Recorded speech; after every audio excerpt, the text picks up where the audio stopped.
to do this public, to get this public stakeholder input for, the ARP and ESSER.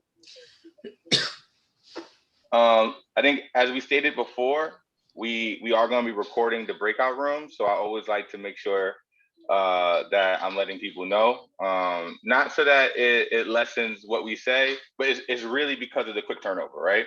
We're going to get your input and I'm over the weekend, and by like Monday, we have to have, right, the state has to have it all filtered, put together. So that's the reason why. So we want to make sure that everybody's voice is heard.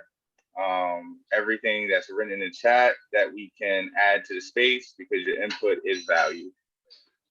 Nikki, anything? Hi, good morning, and welcome everybody. Thank you, Malik, for that fabulous introduction. I think I want to be formally, officially known as the most esteemed Nikki Hendry. So I think that's going to become my official title now. But yeah, so welcome. We are excited to have you here and guide you through this conversation. You'll be able to add things to the chat. We'll be capturing notes, and we'll just go. So I'm just going to put up a PowerPoint that has our questions on it, just so that will help Nikki, keep us on track. I'm sorry, Nikki, can I interrupt you? I'm sorry. Sure. No worries. Hi, everyone. I am going to actually do the screen share, Nikki, because I'm running it with the closed captioning feature on it. So Well, excellent, Greg. That's even better. I didn't know you would be in our room, but that's awesome. You got lucky. So everyone should now be seeing the screen share with the closed captioning on the bottom. Is that correct? Yes, I see that. Everyone's got it. All right. Sorry, Nikki. Take it away. Let me know when you need a slide change.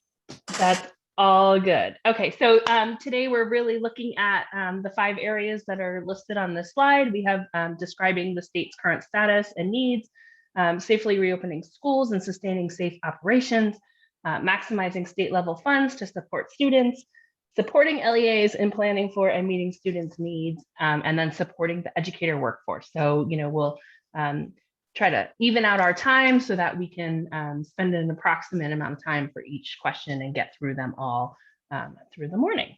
So if you would advance, Greg, that would be great. Okay. So our first area is describing the state's current needs and status.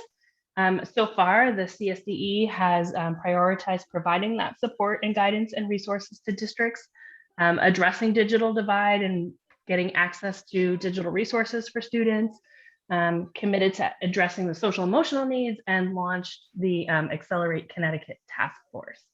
So given that progress and those promising practices, are there any other unidentified needs you would like to mention, in particular, other needs that should be accounted for when it comes to student populations impacted by the pandemic? And if you want to speak, you can use your reaction button and raise your hand, and you can also feel free to drop some things in the chat. Okay, I see Andrew with a raised hand. Always. Look, we don't know what kind of learning loss has taken place. We have very little data on that. We have some episodic data from districts. We have the statewide testing, which is, we don't have the results yet. And so at this point, the single greatest need is to find out what we've lost. And this is not a matter of kids being, a year behind in reading. It's a matter of much more precise looking at exactly what skills, what areas were really lost during the period of closure, and which ones were not. And so that work needs to be done, and it hasn't been done as yet.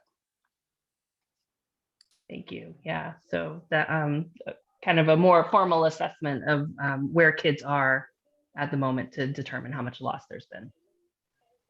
Okay, thank you, Andrew. All right, let's see. I see Elizabeth with a raised hand, Elizabeth Brown. Okay, good morning. Yes, I guess this is a great opportunity. I'm thinking I'm in an urban district and my biggest looking at the needs, we have 20% of our population that is now considered chronically absent, that are disconnected. So I guess I feel just this compelling sense of urgency to figure out how we can reconnect with these students. That's a big, it's just overwhelming. And I think we share that sense of urgency with a lot of the urban districts about our students, and it is complex. And we can't look at it as just from students. It's a societal issue. It's a family issue. It's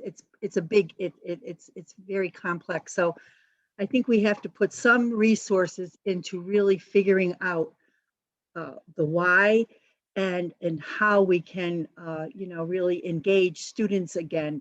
And this is particularly middle and high school students. Elementary kids seem to be, be much more engaged. So I see this as kind of like just so critical. Yeah, thank you for sharing, Elizabeth. Okay, I see Jessie Lavorgna with her hand up, or your hand up, sorry. Hi, great pronunciation of my last name. Hi, everyone. Jessie Lavorgna. So I have to sadly go soon to join another meeting, but I just wanted to, and this may be talked about later on, but the second or primary or secondary pandemic that we're all very aware of that's happening with racial injustice in our country, that I'm still not seeing a direct just action on CSDE's part on this. I'm wondering why we don't have a chief officer of equity at the State Department of Ed yet, why we're not moving just forward on actually making schools places of healing for our Black and Brown students and no longer places of trauma. Because when we talk about disengagement, when we talk about just students not like being chronically absent, we as like, I mean, I myself am a white educator, like I'm just not seeing the support and push to change how we're actually educating students so that we are engaging, because maybe they're not engaged because we're not engaging. So I'm just wondering when that's going to be addressed by CSDE. So thank you. Okay, thank you, Jessie. And you have the opportunity to add additional feedback to those other questions on the actual document that's online. So, if you're not here to give them, you can actually put them in that form that is online for you. So. And Nikki, I wanted to add in the chat, we had some good stuff going on. We had someone say students who attend adult education programs have been impacted and need to be a part of the conversation that districts are having. All right, so that's something that was key that was said.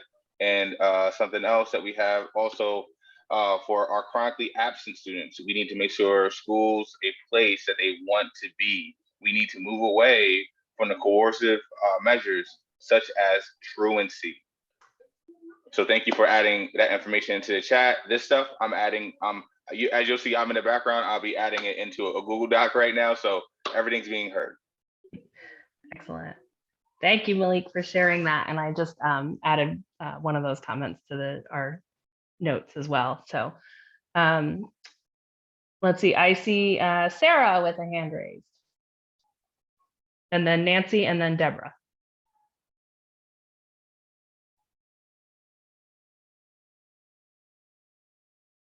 Nancy Mendez, you can unmute. All right, good morning. My name is Nancy Mendez. I actually work for Hartford Public Library, so I'm the children's librarian. But previously to working here, I used to work at Hartford Public Schools as a community specialist. I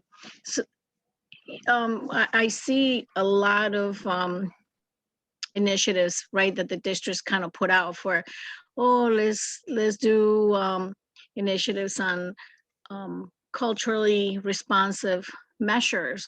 But one of the things that I've noticed is that they create these measures that are supposed to be things that it seems like they want to implement things that the kids have to do, right?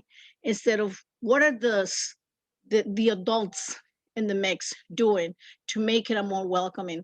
Like children don't need another tool to how to control their emotions. That is not what the kids are needing right now. The adults need to know how to service, how to help the students. It drives me absolutely insane that we think we could implement more things that are gonna help the children. No, no, no, no, no. We need to be the ones that are changing the way we approach the children. They're coming in with a lot of trauma. You know, we took them out of the schools and we didn't say anything. And we've kept them out until just 2 months ago. Right? And now we're saying, okay, now they could get vaccinated because we're gonna, you know, and we're just doing things to them. I'm sorry, I get so emotional. It really bothers me to really see the impact that children are having. They're like scared, but they're scared because the adults don't know how to support them. You know, they're going into the school and they find all these things and the adults are like, no, no, no, you stay in your line. It's like we're doing the same thing, and we need to change the way we approach and how we support them. If we want them to be ready to learn, we have to be ready to teach them where they're at. Otherwise, it's going to continue to be the same. So think about the students that graduated high school, they're graduating this year, the ones that graduated last year.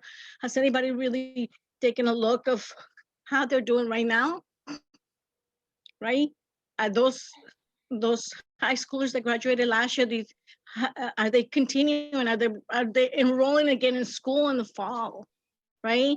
And then what about the ones that are graduating now? Are they ready? They haven't been in the classroom for a year. Are they ready? Right? And colleges and universities have these other set of rules, and all we're doing to kids is like, okay, you just got more rules to follow. And that's just not okay. Thank you. Sorry. Thank you so much for sharing. Okay. And then we have Deborah.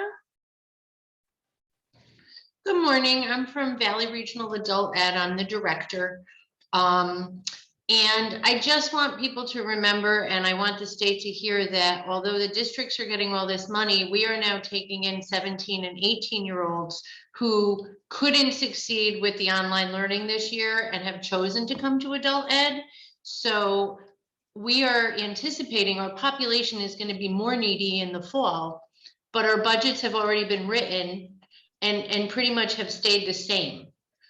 We don't get extra money directly for this. So we now have to figure out how to use our funds or hope that our districts give something more to us in addition to all the students that are no longer going back to them but coming here.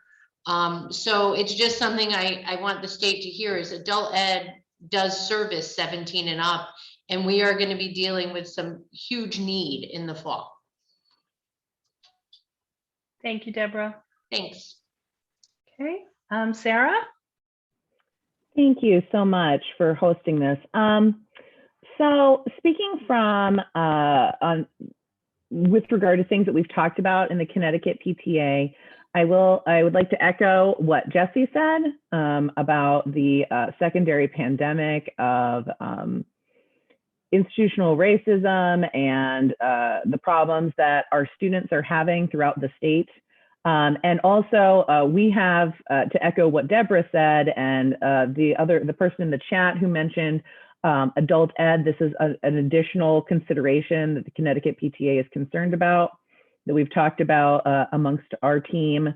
I will also add, as a parent personally of a student currently in Connecticut schools, 2 children actually at the elementary level, and I haven't heard anybody mention this, some of our earliest learners have been particularly challenged during this time.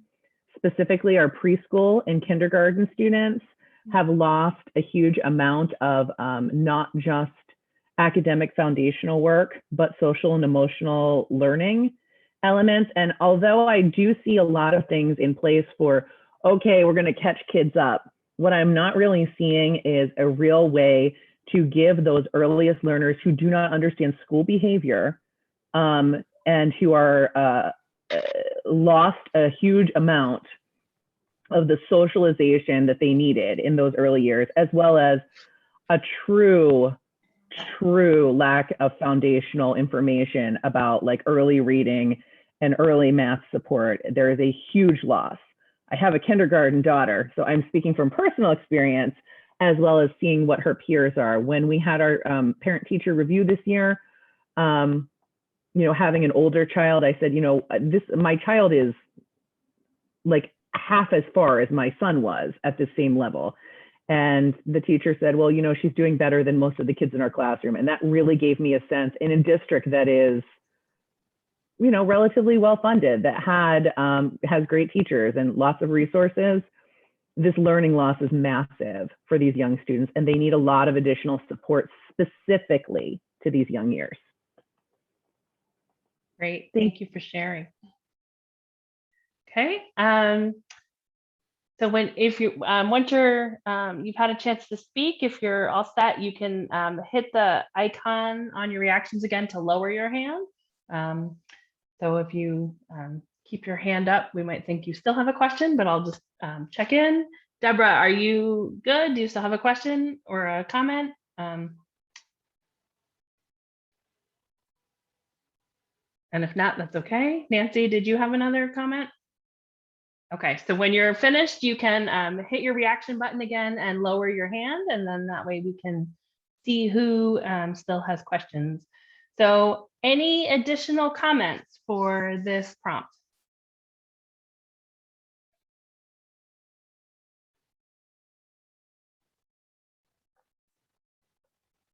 Okay, Elizabeth, you have another comment. Thank you.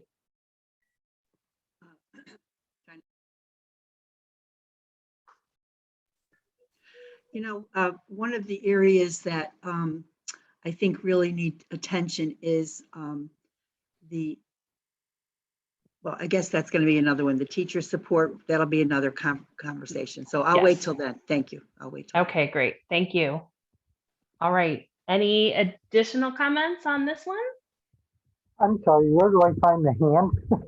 Oh, you at the bottom of your screen, you might have like a little smiley face that says reactions.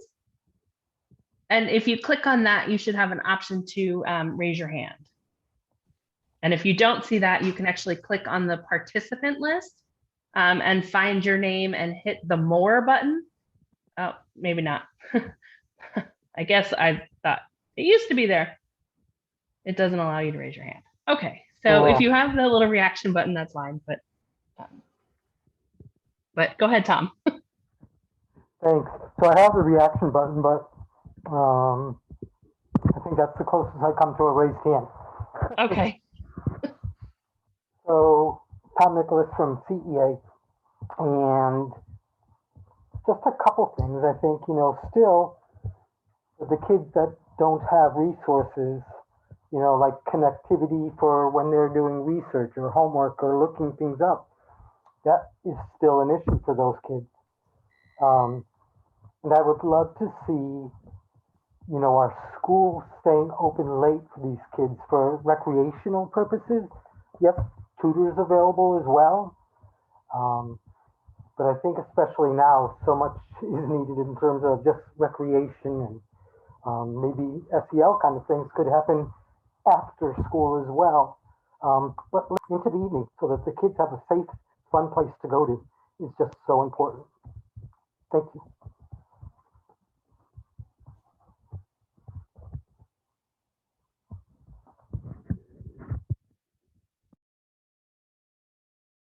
Thank you. Okay, any further comments? If not, we will move to the next question. Okay, all right, Greg, if you will move us to the next slide, that would be great. All right, so if we are looking at question number 2, safely reopening schools and sustaining their safe operations. So the state's approach so far, as you're looking at the screen, prioritizing keeping schools open, created a suite of resources with tools and guidance to help districts, families, and communities maintain data on various learning models. And obviously you can find those on ed site. and establish that in-person learning will be prioritized in the 21-22 school year. So the question for us right now that we're looking for your input on is, how might the Connecticut State Department best support school districts in sustaining their safe operations and preparing for fall 2021? And anybody who has a question, you can raise your hand, please. Obviously, the chat's always open for those of us who would rather do that. But I know that this is an important question for us moving forward into the fall. Okay, great. So Andrew, can you unmute yourself, please? I did. You got me? Yes. There are a lot of things I need to say, and I've said them before. The state has taken a bye on the issue of continued remote learning. There are a lot of kids for whom that really worked very well. And they've left it to districts, the CSDE has left it to districts for the coming year to make that decision, while the legislature has at the same time is passing legislation requiring the State Department of Education in the future to create a system of virtual instruction. The virtual instruction option, in my mind, needs to be maintained. Now, I do not like the idea of teachers teaching both in person and remotely at the same time. That doesn't work for teachers, it doesn't work for students. But a remote learning option needs to continue to exist. Now, my work is mainly with the special needs kids, and in that area, a system-wide remote learning structure is not going to work, because the whole point of special education is individualization. And so we need individualized opportunities for remote instruction. Currently, the statute permits, or the regulations permit, homebound instruction for medical issues of the child themselves. But there are situations where there are other people in the family who are immunocompromised, and sending the kids to school also poses a danger. So that needs to be substantially expanded as well. And of course, districts need to be reminded that instruction at home is an optional placement under the IDEA for kids with disabilities, where it's necessary for them to receive a free appropriate public education. So the state's heavy reliance on in-person learning for the coming year, while it's entirely appropriate, there need to be continued options for remote learning for a whole variety of students who are going to profit from remote learning and not profit from in-school instruction. Well, thank you, Andrew. I appreciate that. Do I have anyone else? What are we thinking? I would love to hear some more voices in the space. Okay, give me a second. Okay, great. So Sarah, I'll have you go first. Okay, I have some slightly unformed thoughts on this, but as we're waiting for students to be, for the vaccine to be available for younger and younger students, one thing I hear again and again from other parents in my community and beyond is that, because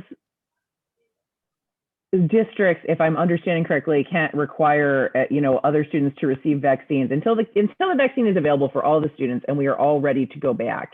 And to reduce these number of quarantines that these students who my district has been in and out all year. So we have not been strictly remote. So we've been in individual classroom level quarantines, grade level quarantines, different wings of the school quarantines.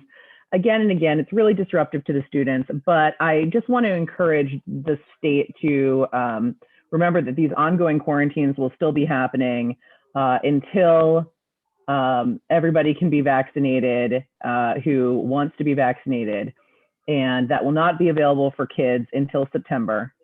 And especially in families where there's medical vulnerabilities, that the option to keep remote learning open for families during that time is really, really important. So we don't have additional learning loss going into the following school year. Okay, thank you. I appreciate that. And looking at, give me one second, I'm trying to get Nancy, I have you next.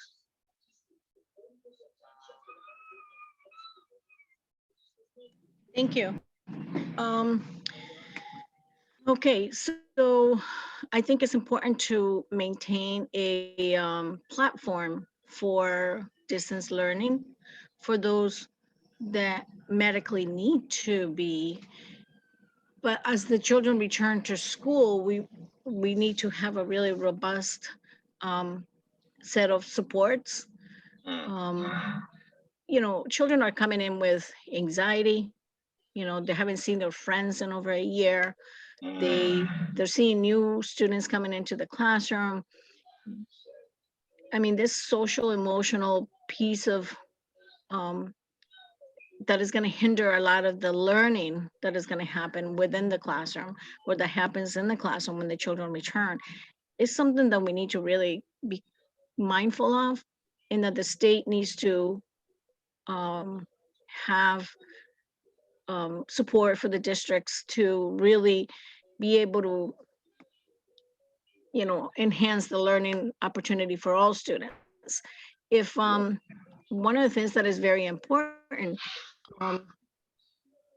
although we can't say, oh, everybody needs to be vaccinated, but from the experience that I've seen, the majority of cases of contact, you know, they do contact tracing and they do quarantines and all this stuff, but there's never been a case where, oh, this adult got COVID because a child had COVID in the classroom, you know, and so we need to really be mindful of where's the, you know, the big, I don't want to say contaminated, but the real big virus that is happening, that where are we, we're putting all these rules. Let me just re-say this, like, we're putting all these rules and we're quarantining the classrooms and the students and the hallways, like someone was mentioning, and you know, the school is back and forth and the students are back and forth, and the class and everything that's happening in the school is continuing to happen. So children are missing, you know, you got high schoolers that are miss SAT dates or PSATs, or they're missing their ceremony for, you know, National Honor Society, or they're missing, you know, any of these things that are really what kind of helps give students a lift to the efforts that they're putting in. And I would say, no, you can't be here because we have to have your quarantine. There's got to be, like, we need to look at the whole big picture where students feel like, okay, we're not getting punished again because someone in the classroom was exposed. I mean, we need to really see, okay, was someone exposed? What's the level of exposure? Like, oh, I saw my aunt for, you know, an hour, but you know, someone that came there had it, and now we're like, okay, unless I tested positive, is that what we need to really understand what this virus is really, how is this virus moving along, right? I mean, we're looking at numbers, our numbers on the state lower, we're getting higher numbers of vaccinations. We're making it available to younger students. Hopefully in the fall will be even for more. But you know, the continuum of processes, right, within the school year, we think we could continue the same way, and we can't. You know, if you can't have everybody in the school, but then when there's SBAC, okay, everybody has to come in. All 8th graders need to be in the school, or all 9th and 10th graders need to be in the school for that testing. Really? Everybody else is home, you know, on distance learning. It's like we're focused on the testing, and we're focused on things that are really not the main what should be the main focus. We need to be, how do we bring learning? How do we going to really engage the students to learn rather than just continuing to just do testing? That is insane. I hope I made myself clear. No, you brought a lot to this space, and thank you very much for sharing. All right, looking at who we have next, I have Teresa. Thank you. If the goal is to safely reopen schools, to have as many students as possible in the schools, would this be an appropriate place to ask about HVAC and air quality? Where is the state on that one? So that is a great question to ask. That's something that we definitely are going to document. I'm not sure if we have. That is something that, this is definitely us listening to you guys and taking your points of view and something that needs to be addressed. So if that is a concern that you have, we'll note that in our comments. Okay, thank you. Hi, this is Peter Yazbek. I'm the communications director at SDE. So this money, this ARP ESSER money can be used for infrastructure upgrades like HVAC.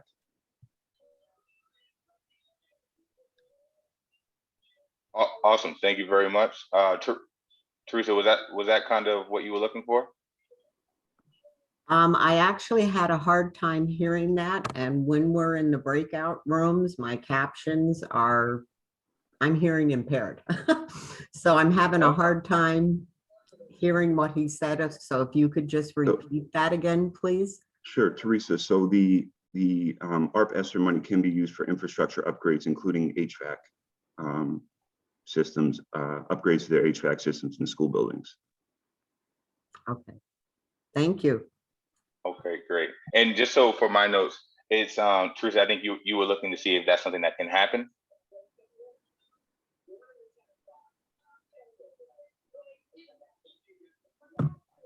It's not scrolling. No. So, but thank you for at least having the captions. Okay. No, you're welcome. And if you need me, if you have any questions that I can or answer inside the chat, I can do that as well. And I'll make sure I'll get on that pronto. Okay, thank you. You're welcome. Let me pull up my list. Okay, so I have Elizabeth. Yes, thank you. I want to note the second bullet here, create resources and tools, guidance for families and communities. A lot of our families need really to talk to people they trust about coming back to school and what they've experienced. And I think we need to pay attention to children are not in vacuums. Their families need and they need to be engaged with the school district in these conversations. So if there's a way to, help school districts really understand what it really means to engage families. It doesn't mean just, a teacher conference or a phone call. It really, there's a deepening that needs to happen with engaging in families and communities as we surround our kids with the support they need. And I'd like to see us get some good guidance of how really to do that in school districts because our families are feeling isolated and the whole, remote learning for a lot of families was very difficult. And as I said before, a lot of the kids just didn't engage. We don't know, why, but, we can understand. So I think not just focusing on the students, but focusing on the needs of the families and engaging the families is going to be critical. And that's kind of reimagining education instead of the educational institution just being by itself. It really needs to embrace the community and embrace families in parent involvement, not just engagement, but real parent involvement and giving them the tools to help their children and to be and to work with the school districts. It's something that we're not good at. Thank you. No, thank you very much for adding that to the space. Next, I have Tom. Hello. So I would definitely echo what Teresa had to say about IAQ issues. All of our schools should be air conditioned. You can do a lot of things if all of our schools are air conditioning, like year-round learning, and then you don't have as much of an issue with learning gaps then for a long summer. And if schools maybe have systems, but they might need repair, to do that as well. I know we had heard about a school that never changed their air filters since the day that the school was built in the 1970s. So there's a lot of updating to our HVAC systems. And I'd also like to point out, I believe, if we did repairs or IAQ work, that we could also tap into the Department of Administrative Services, as well as our own discretionary funds for that kind of work. I know we all know that remote learning is no substitute for in-person learning, but I would like us to reject proposals from private vendors because you don't have the same accountability or oversight. And so at this point in time, I definitely would like to reject private vendors from operating. And I was just reading an article as well about all the siphoned money because, like we're used to, the money follows the child. Well, all these virtual schools don't have things like, cafeterias and buses and all this kind of stuff that isn't taken into account. And so they get all this money, but, there's things that don't take place in a virtual school that takes place in a brick and mortar school. So I guess if we had to do virtual, then I would like to see it as a state platform for distance learning. And along the lines of what everybody's saying about communities is to open community schools, where we have health providers right there, and have the connections for families for whatever their needs are. So investing in community schools, I think, would be crucial as well. Thank you. No, Tom, thank you very much for sharing that into the space. So the next person I have coming up is Tracy. Hi, good morning.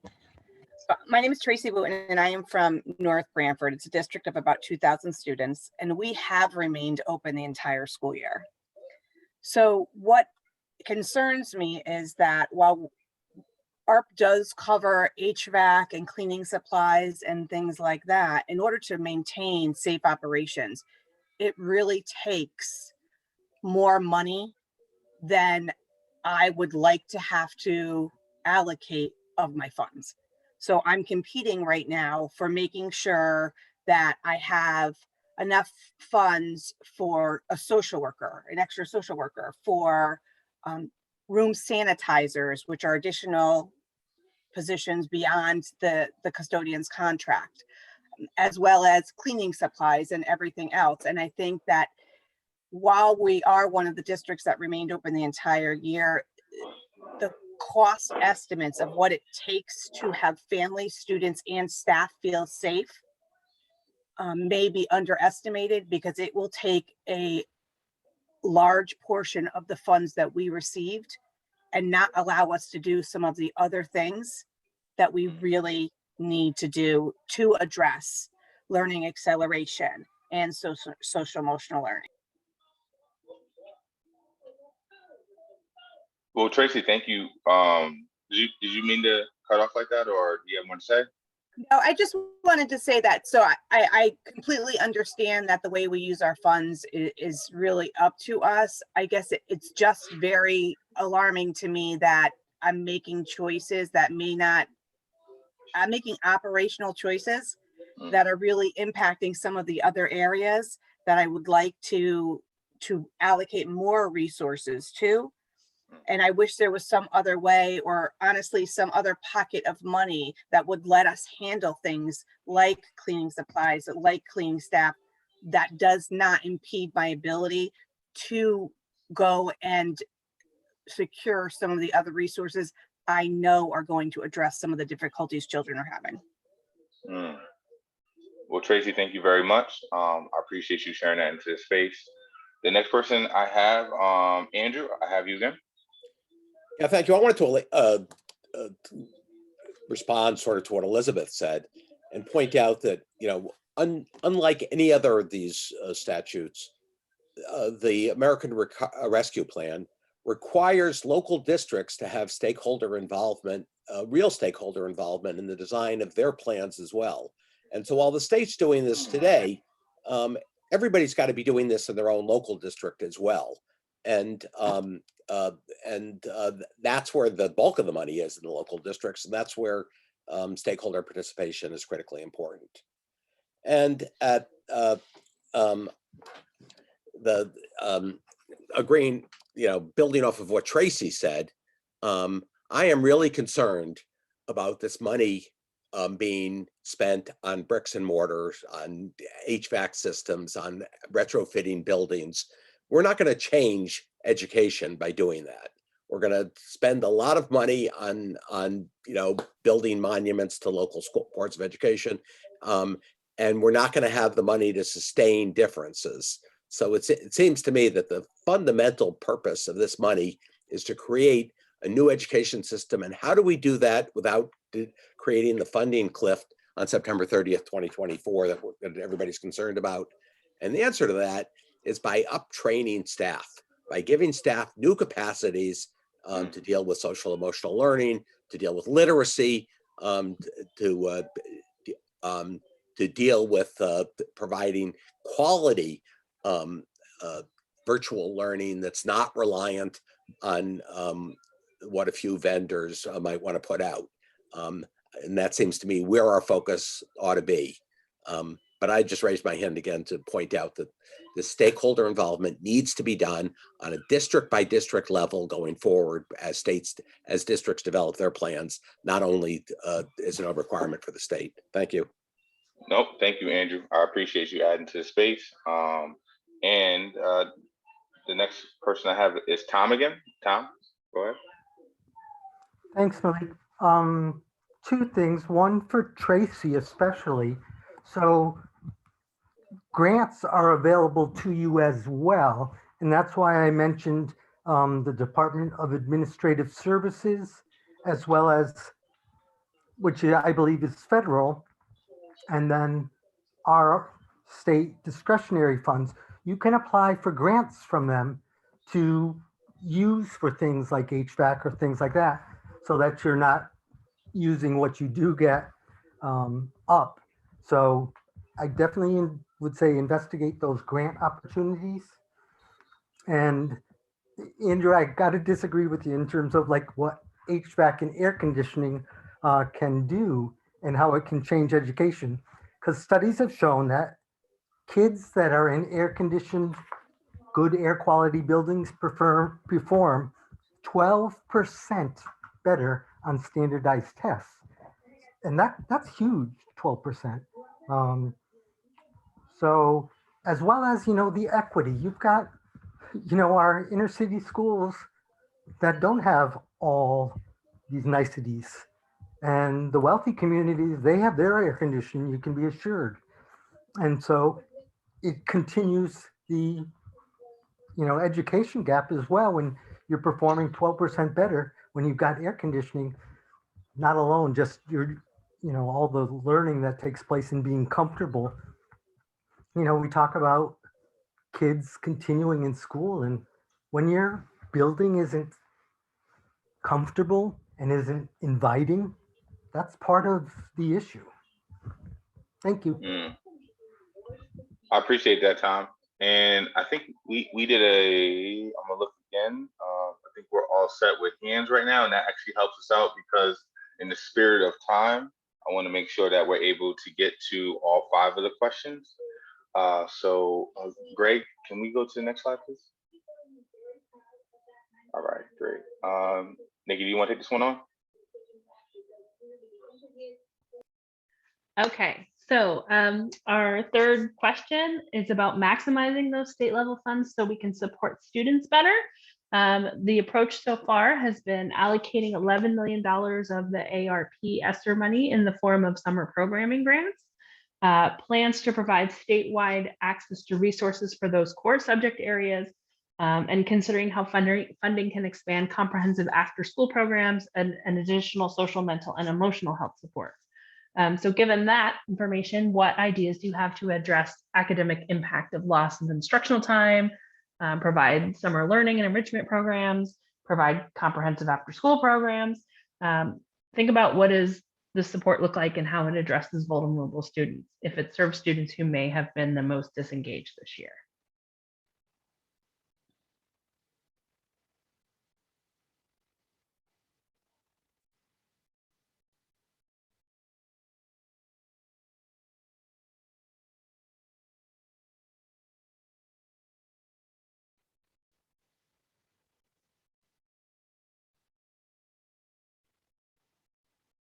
Okay, Andrew, thank you. I really don't want to be the first one speaking on all these, and so I was holding off. It seems to me we have a real conflict going on between Accelerate CT and this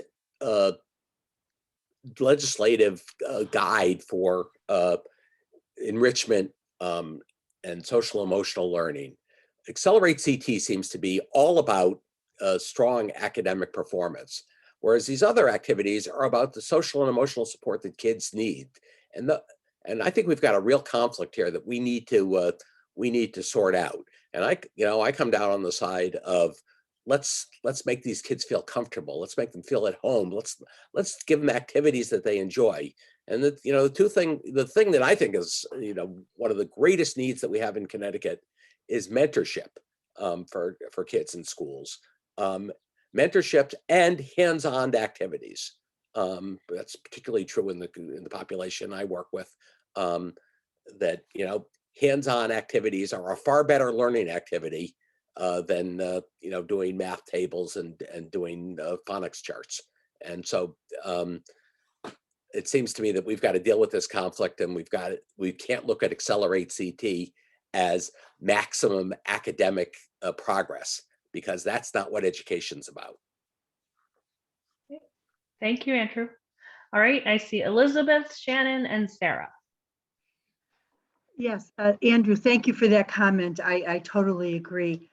I think we have to reimagine summer school, and it has to be, we need to integrate the creative, hands-on kind of learning.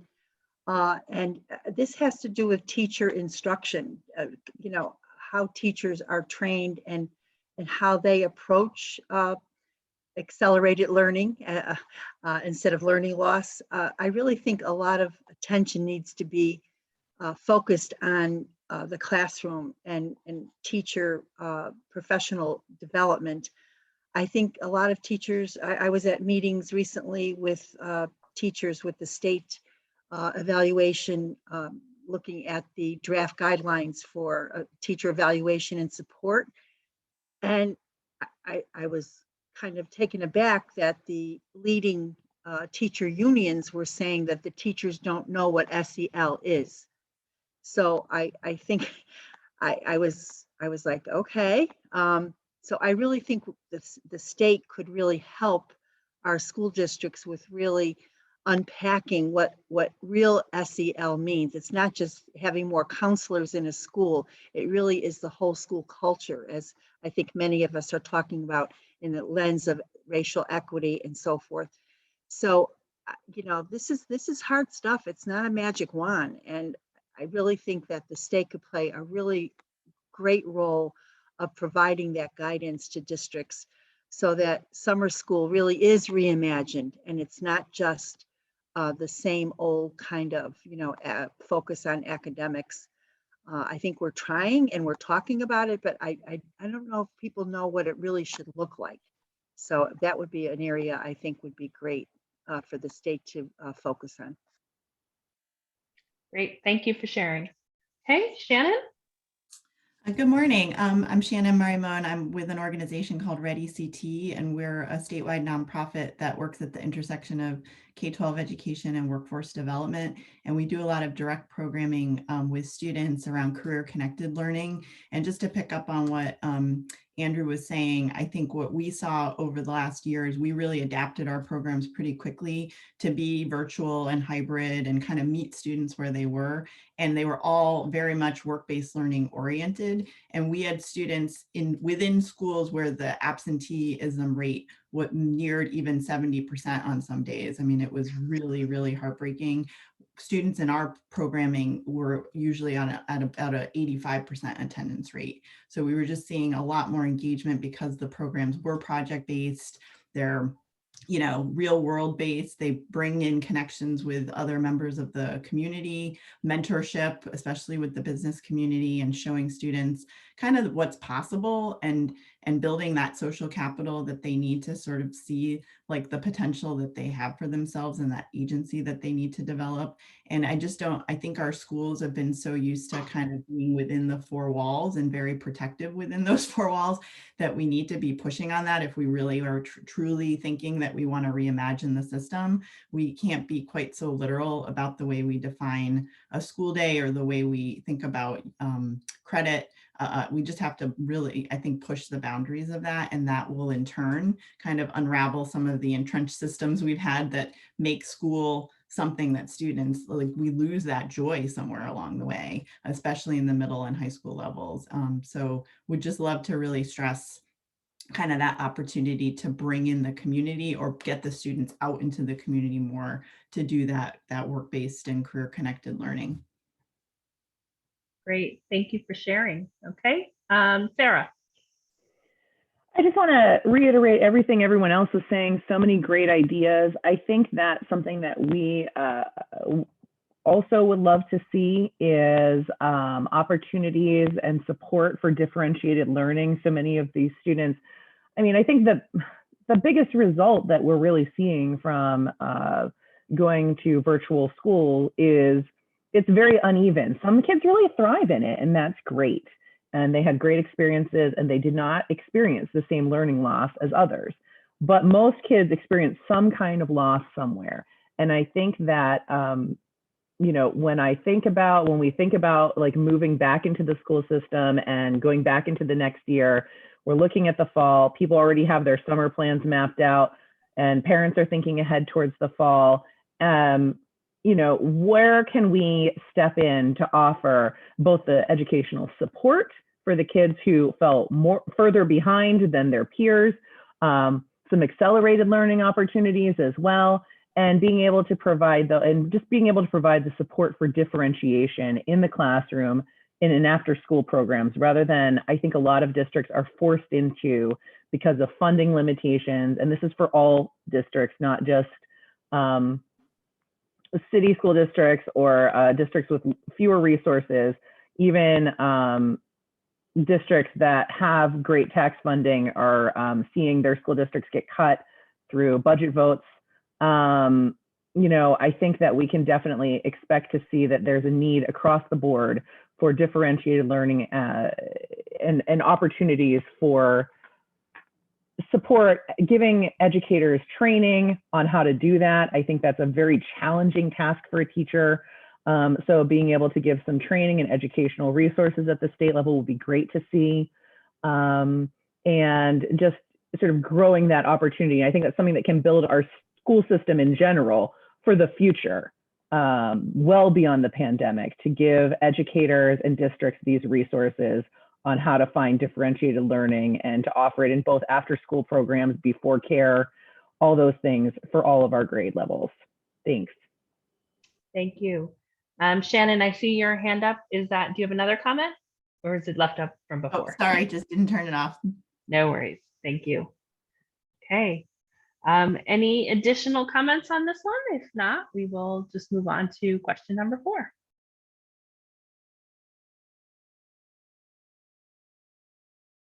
Okay. All right, Malik, you want to take this one? Yes. All right, great. So supporting LEAs in planning for and meeting students' needs, right? So the state's approach so far, providing guidance or a roadmap, the districts through setting state level priorities and publishing guidance documents, support districts by providing ample technical support for a variety of sources, engage in a webinar and multiple communications with districts on their development of the local school district plans. So our question for you today that we're looking for your input on is, how might you want the state to support districts in developing high quality plans for their use of ARP ESSER funds?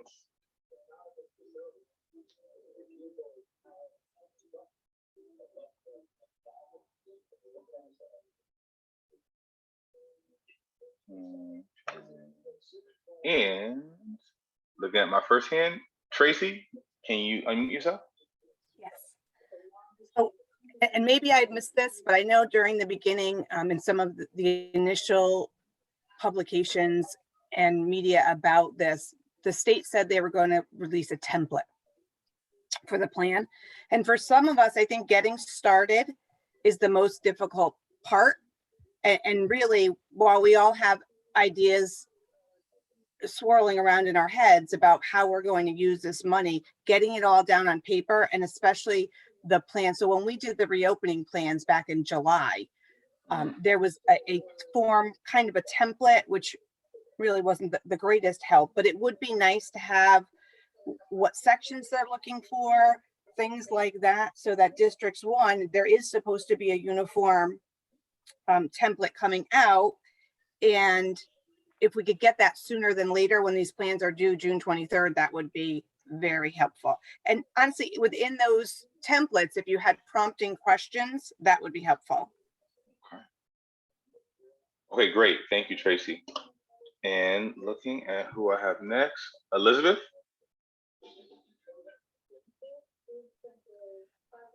That's a great idea. I love that idea of the template.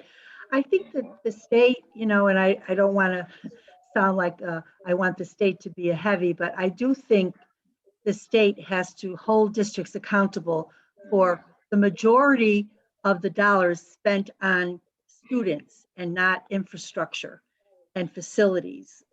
You know, and I think I understand why some districts are doing that because of the underfunding historically, but I do think that the state could set priorities for the dollars so that the majority of the money at least is focused on students and learning and SEL and all the other things we're talking about. So I think the template could include a lot of what we've talked about today in terms of a focus on you know, students, because I do think that the cities especially are looking at these dollars for infrastructure.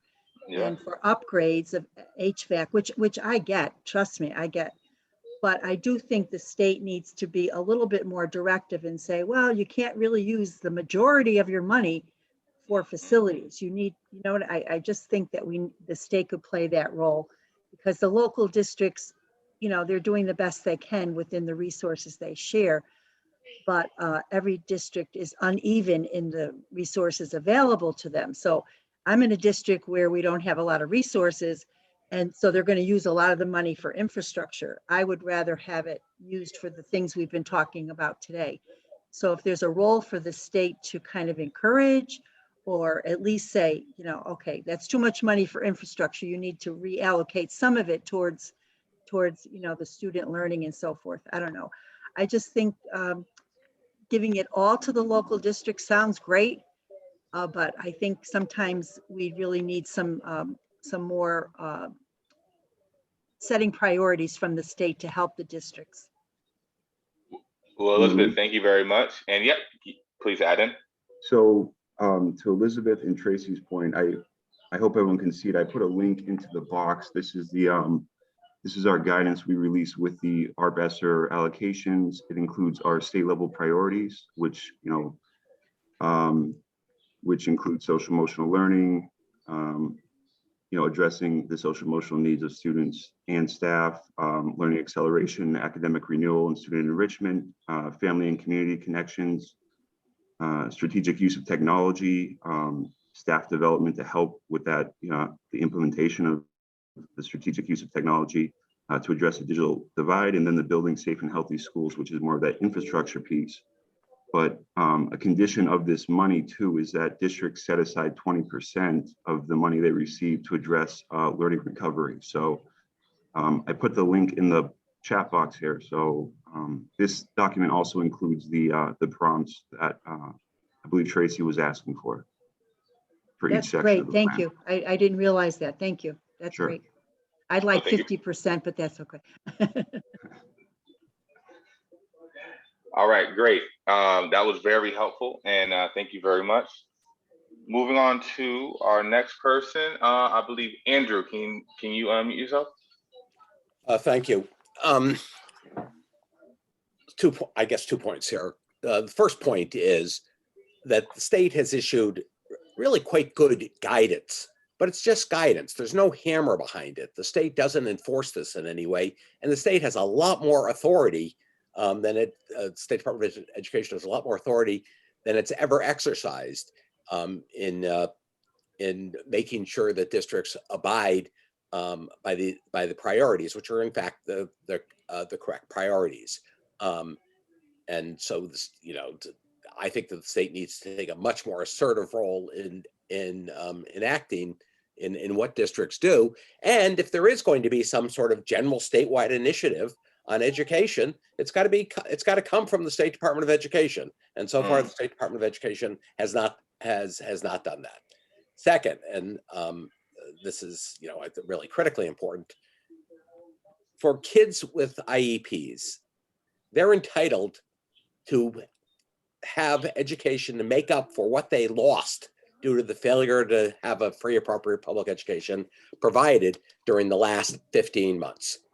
Now, school districts are allergic to the phrase compensatory education because they mistakenly believe that it requires a finding of fault on the part of the district. There's nothing in the law that says that any fault's involved. And so now we're talking instead about compensatory services. And it seems to me that the State Department of Education ought to specify a specific amount of money that needs to be spent on compensatory services for kids with disabilities by each district out of the money that's provided. And that could come out of the 20% of learning loss, but it could come out, but the 20% is a minimum, and the state could require a higher number. The bottom line is the state has a lot more power to enforce what districts do than it's ever used. And the result of not enforcing that has been a huge waste of money in the past. We saw it in 2009 with the stimulus money, and we can't allow that to happen again. Okay. Well, Andrew, thank you very much for adding that to the space. All right, Deborah. Can you unmute yourself? Hi, yep, thank you. Once again, I'm going to be the voice of adult ed. If the CSDE is supporting districts in developing plans, please include adult education. Please make sure they understand that we need all of those supports that you're talking about K-12. Our students need the social and emotional learning. We need to bring that to adult ed, and the districts sometimes forget about us. Maybe because we do a good job and we stay in our lane, but this is a time where we're going to really need their support moving forward. So having that as part of the plan would be a great thing.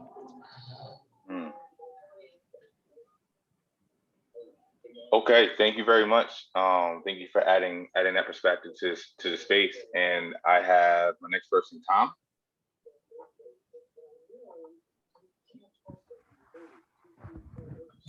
So thank you very much. So I was thinking that there's areas of interest that requires, statewide assistance and leadership to ensure that the strongest strategies are implemented. And as such, ESSER requires LEAs to have stakeholders engaged and at the table. And that should be, really meaningful. So whatever area that they're looking at, include the stakeholders from that area to share what is really meaningful and engaging for them. Also, I think, equity again is just huge for me. And establishing, publicly run state level schools with the input from educators and leaders. You know, I'm thinking like Charter Oak State College, Mm-hmm. the way that they operate, similar to that, but then just, you know, for K-12. That would be really crucial. And, you know, just establishing contacts and who to the community and are the key contacts for developing these solutions. I think the ESSER funds to create, you know, the community schools again is key. And so what you would do would be start with the coordinator, you know, funding the coordinator so that they can reach out to people in the community as well as each other. You know, if we learn from each other at that community school level, you know, what works, what doesn't work. That's just so important, I think. And it would help to create a comprehensive community school strategy. And I think we should look at virtual schools and do like a study of it to see, okay, what is effective, what isn't effective, how do we ensure accountability and standards? So I think a deeper dive into what really works or doesn't work about virtual schools would be important as well. Okay. Thanks. All right, Tom. Thank you very much for adding that into the space. It doesn't look like I have anyone else's hand raised. Is there anybody else who wants to add something into the chat on this question, or would like to raise their hand and add their voice to the conversation? I know there have been some people that we haven't heard from. Obviously, I would love to hear from you. We would, because your opinion, your voice matters. So just want to make sure I put that out there. And I have a contestant. Elizabeth, can you unmute yourself? Well, I'm not shy, so I'll if anybody else who hasn't spoken would like to speak, go right ahead. I could wait.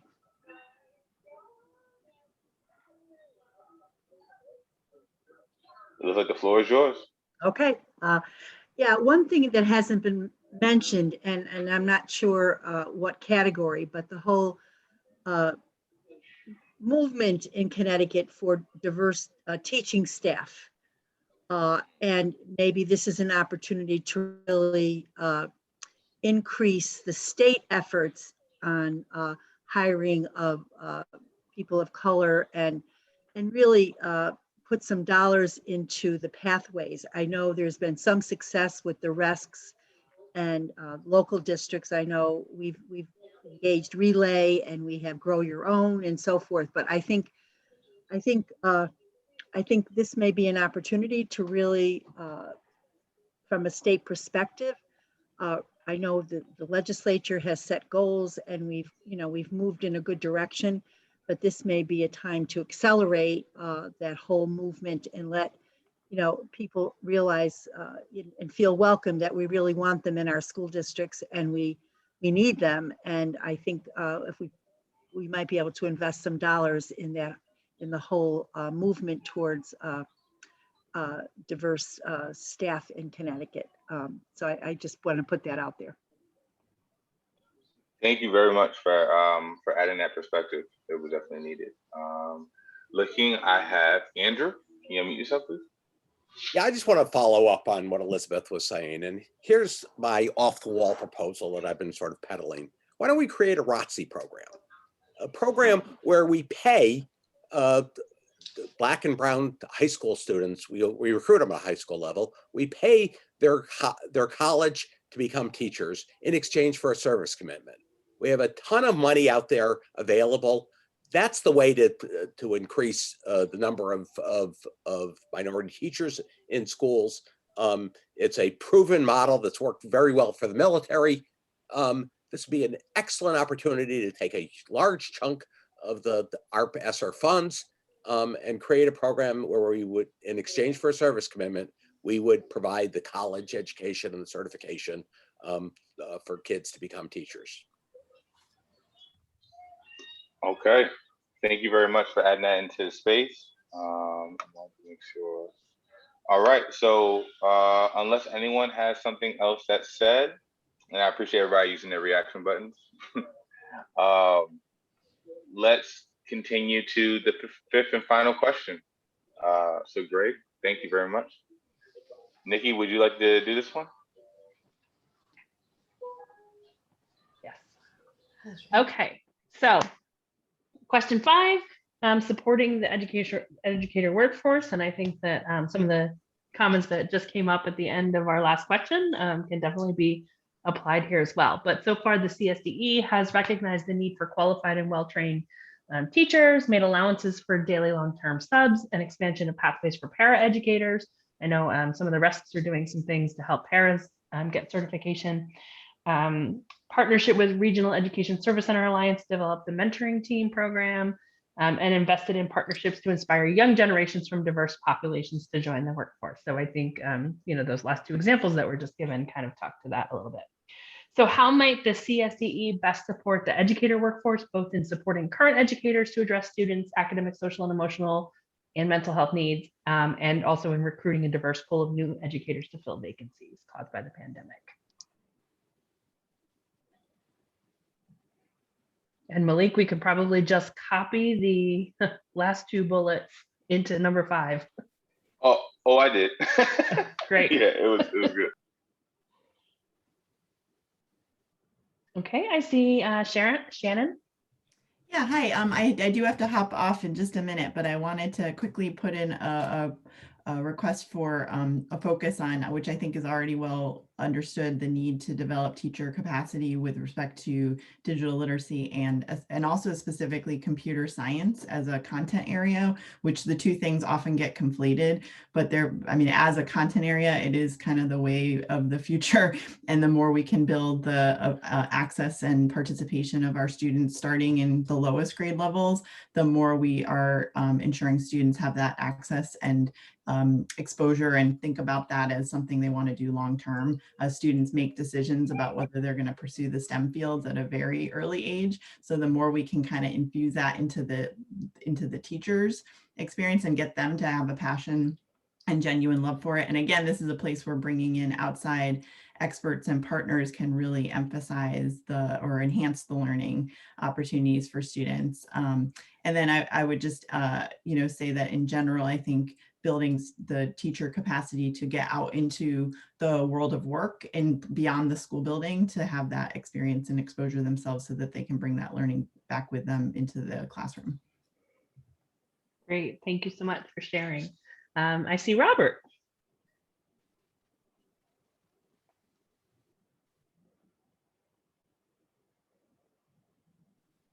To use the pad. I just want everybody to really, we've got so much good ideas coming out here. But again, this is a 3-year grant. We got to start pacing what we want to do with this money. Yes, paying for finding a way to increase our minority workforce is absolutely important. I don't think it should be really done in this ESSER. That should be a program at the state level for the CSDE to do, because 3 years is not going to be long enough to get somebody through college and do that. We need, a different program for that. But in my district, if our town council had their way, we would spend all of our money this year on capital. And again, that's a fight we're having. We've got a great plan to mitigate the learning loss. It's going to take us a few years to do it. We're planning it out. We're going to spend it wisely. But again, it's not, $2.6 million sounds like a lot. Spread it out over 3 years of 2,000 students, and it's really not a lot of money to get what we need to happen. So a lot of this stuff, please keep in mind, this is a 3-year grant. We've got to get the plan in place rapidly. It'd be great if we could have, you know, a clearinghouse from everybody's plans and the best ideas, but we just don't have the time for that. Maybe in 6 months when we reevaluate what we're doing, and then we can use the state to support us. But again, a lot of the ideas are great. A lot of the ones that I've been pushing for years are there.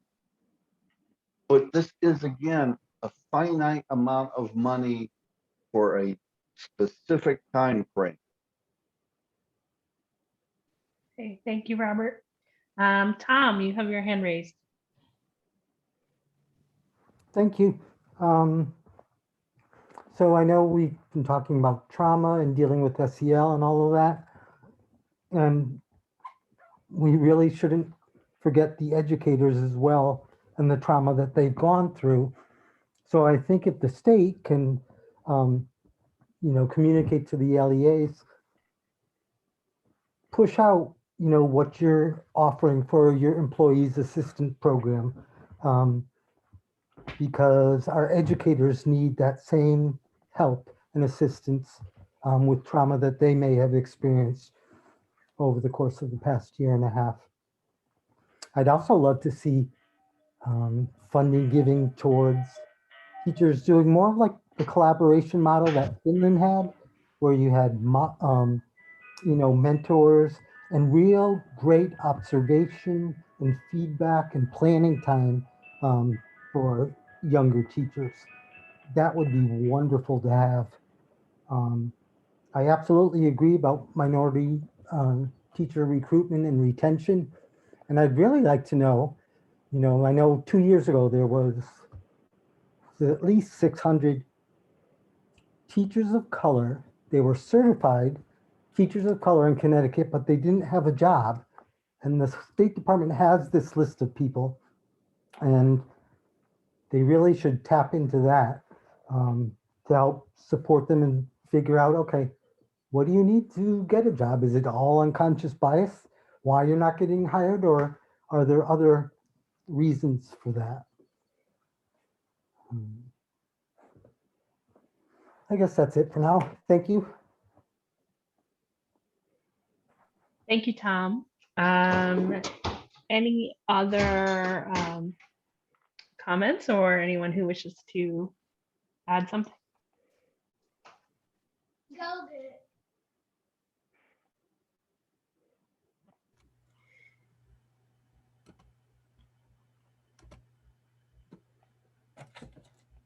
I see Sarah, go ahead. Hi, thank you. And I'm so sorry I had to join late. I had other meeting I was trying to get out of early to come to this one. So I'm really sorry I missed a lot of other folks' comments, but I've been on for a little while listening, and I just wanted to emphasize, I hear what other folks are saying in terms of, you know, how do we get the best use of these dollars in a relatively short period of time? That's almost the challenge, right? Spend them quickly. And while we think about ways to sustain some of those funding streams. And I just think that when I look at these bullets, right, and what you have in the box, right, both in supporting current educators to address students' academic, social, emotional, mental health needs, that continuous, you know, really looking at the training and coaching framework for educators on how to create a supportive and trauma responsive school environment, and what it means to provide effective professional development. And I'll just give you an example of where my concern is. So certain OCA is an investigative agency, right? We investigated a certain school district over their reliance on police to respond to behavioral health needs of and disability related needs of very young children in elementary schools. And in response to the concerns that the OCA developed, the district is doing a lot of things, right? They have a whole like strategic plan on we're going to hire more social workers and we're going to work with the MPS better and we're going to a lot of things, and they're all good things, right? But it's how are changes sustained in the longer term. And so one of the examples is, you know, that school district is working with, you know, a well-known person in the community to provide, you know, trauma-focused training for folks in the district and to learn more about de-escalation. And they're offering the same training for local police. Okay. My questions for that school district, you know, which I was developing yesterday, are sort of similar to what I think about when I look at this. Who goes to, who participates in professional development? How continuous is it? How is it reinforced in the classroom with support and resources and coaching, right? Making 4 hours of one day professional development to school social workers about trauma, I just don't think is very effective. I think it's how do we provide something continuously that is instructive, educative, and continuous, and make sure that the environment that teachers are working in also reflects, has what they need to implement what they're learning. You know, one other quick example is I went to this fabulous workshop years ago, I don't know, 4 years ago, in New Britain. I'm not going to remember the name of the, Ross Green, on collaborative problem solving. I sat right next to the superintendent who I love in New Britain, and it was a great workshop, and everything he talked about was so right on about how to work with kids. And the same week I was talking to one of my next door neighbors who's an elementary school teacher in New Britain. And I said, oh, that was a really great workshop, I thought. He's like, you're right, but who's going to help me implement it when I've got 7 kids in my classroom who are all freaking out at the same time? And, you know, I was really chastened by that because, of course, he's right. And so he and I had a really different reaction to that one day of professional development. Because if the professional development is only offered for one day, it's not that useful. And if it isn't reinforced by, here's how we're going to make your classrooms look different, here's what resources are going to be available in your school, here's where you can go for help when you need to brainstorm something, then it isn't going to work, right? So I guess I share those anecdotes to say that professional development has to be realistic, it has to include the right people, and it has to be tied to available resources in the school environment, or it's not effective. So that's my feedback on that. Thank you. Great, thank you for sharing, Sarah. And I see Elizabeth, and we're coming close to the end of our time. So, you know, feel free to drop additional comments in the chat. Also, Sarah, since you were able to join late, there in this document on the SDE website, you can provide input to those other questions that you might have missed. So you have that opportunity. All right, so we will go back to Elizabeth and then wrap it up for the morning and get ready to go back to the main room. Yeah, I want to reinforce what Sarah is saying in terms of really reimagining what professional development looks like. It shouldn't just be like we have 2 days of professional development. And I think that's where the state can kind of really help districts, because a lot of it has to do with the school culture, and a lot of it has to do with teacher union contracts. And there are some barriers, real barriers, to a vision of a collaborative professional development community that's ongoing and so forth. And I think these are the rubrics that the state can kind of more forcefully set up and then help, guide districts to do that. I know we have alliance districts, we have commissioners networks, we have all kinds of state, reform movements, if you will. But I think they need to be more directive. And I think holding districts accountable is something that the state traditionally has not really felt comfortable doing. for whatever reason. But I echo somebody who said in this conversation in the beginning that the state has a lot more authority than it is using. And I think for the sake of our students, we really have to say, okay, this is not working, district, and you know, these are some options that you should implement. So I think that, you know, I've been on the Board of Education for 12 years, and there's been a lot of incremental change, which is great, but I think our students need a lot more, you know, attention to true reform. And I would really encourage the state to look at all the vehicles you have to really help the districts and kind of, you know, hold them accountable for these reforms. So that's my final comment. Thank you very much. So I found out that we will not be sending you back to the main room. We will be dismissing you from here. So, you know, we can take another comment or two if you're so inclined. And if not, we can say thank you very much for your time and questions and input, and we can let you get about your day. So I do see a couple more hands that were raised, and great, thank you. All right, Andrew, and then Sarah, and then Teresa. I just wanted to thank SERC and particularly the State Department of Education for doing this. I mean, I know it's statutorily mandated, but nevertheless, it's a really important thing to do. And it should be a model for what we do on a continuous basis going forward. First and second point is the most important stakeholders are absent from this session. And those are the kids in school today who can tell us what we can do to make school attractive and profitable for them.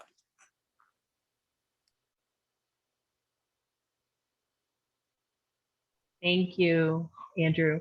And Malik also put in the chat that your feedback is welcome using the CSDE public and stakeholder input form or by sending an email to the dedicated ARP ESSER email address, which is sde.arpesser@ct.gov. So that is in the chat for you, and you can feel free to send additional thoughts if you have any. And then Sarah and Teresa. Hi, thanks. Well, I certainly want to echo what Andy just said. I think these forums are great. I would have loved to have been able to participate more fully, and that youth voice is so important. I just sort of laughed thinking about what my 12-year-old would have said about you know, hybrid learning. I was like, oh my Lord, hated it, you know, but I'm sure lots of other kids have good suggestions too. But I wanted to take the opportunity to reinforce what Liz Brown said, which I do think is a foundational, I don't know what the word I'm looking for, concern, issue, that I think has to be discussed openly and resolved, which is the discretion, authority, and responsibility of the State Department of Education when it comes to directing, inspecting, and expecting from school districts. And I think that there's a tension there that has to get resolved. And I agree that, and I don't know, but I'm guaranteeing that Andy has brought this up at least once today, but certainly Liz just did, which is that the state has authority that it doesn't use. And as a civil rights lawyer for children, which is really what I am in my job, I'm just going to say, and I say this with all due respect because I love my colleagues at SDE, but I will say that that does not work. If there is no entity in the state of Connecticut that is able to inspect and enforce the civil rights of children to an appropriate education, which also means ensuring that teachers have adequate resources to provide that education, then we will always have huge disparities in what some children get versus what other children get. And we'll always have huge, egregious violations of IDEA in certain districts because the current system doesn't work. And the gentle sort of guidance, we have to reckon with what is the role we want the State Department of Education to play in our educational system.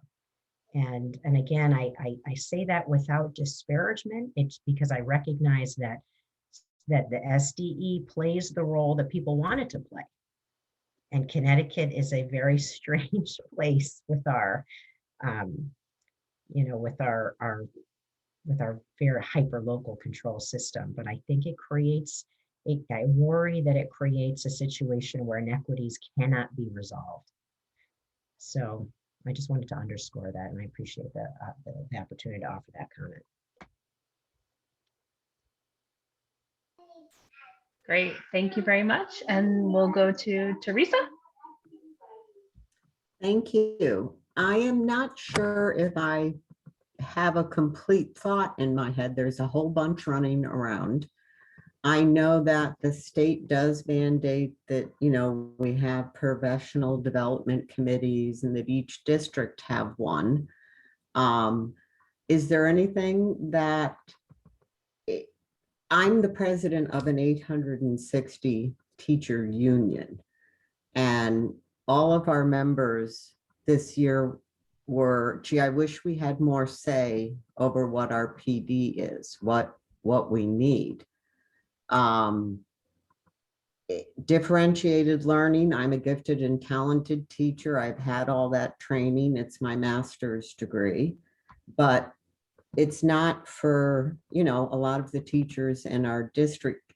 We had changes to TVAL sent down by the state last year. Could there be changes to PD sent down by the state for next year? That's it.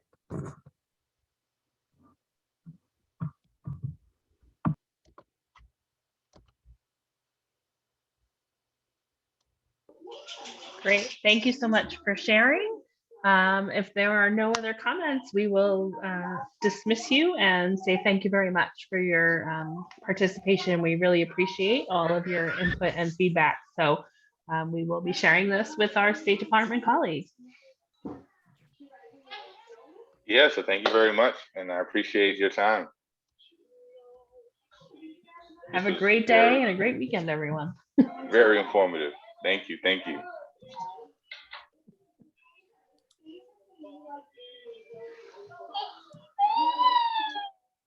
I feel like at the end of these Zooms, we need like music that gives us a kind of playoff music would be great. yeah. Like, all right, folks. Yeah. Thanks, guys.